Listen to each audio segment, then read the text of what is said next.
大家好，我是小颖。今天我们来做好吃的面条。首先准备2个西红柿，划10字花刀，然后用开水烫2到3分钟，等一下好去皮。再把西红柿捞出来去皮，然后切成小块。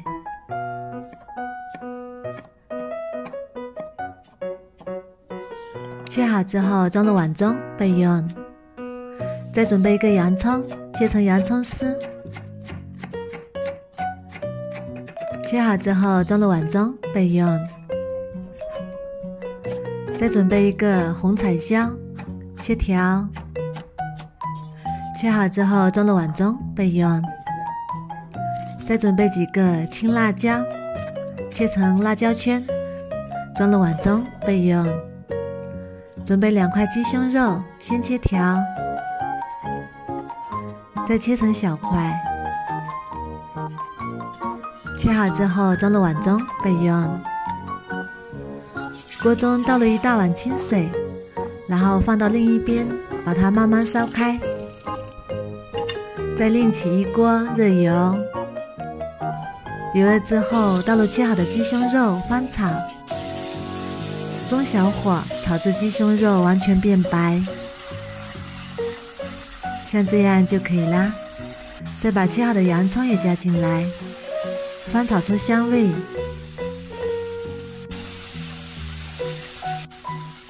炒香之后，再把红辣椒和青辣椒也加进来，翻炒均匀。然后加1勺辣椒粉、1勺盐、1勺胡椒粉，再加3勺番茄甜辣酱。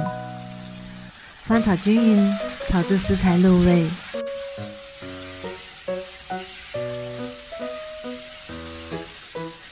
再把切好的西红柿也加进来，翻炒出汤汁。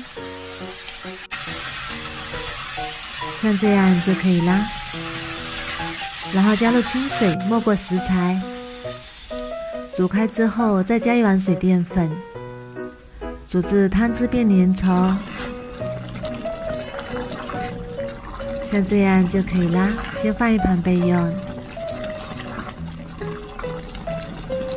水已经烧开了，锅中下入面条，中小火煮3到5分钟，煮至面条变透明状，像这样就已经熟啦。再把它盛出来，装入碗中，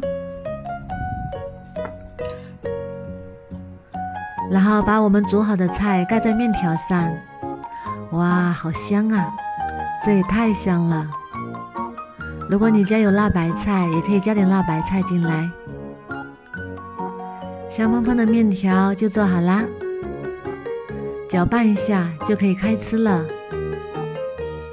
这个食材也可以拌米饭，也一样的好吃。不过我更喜欢吃面条，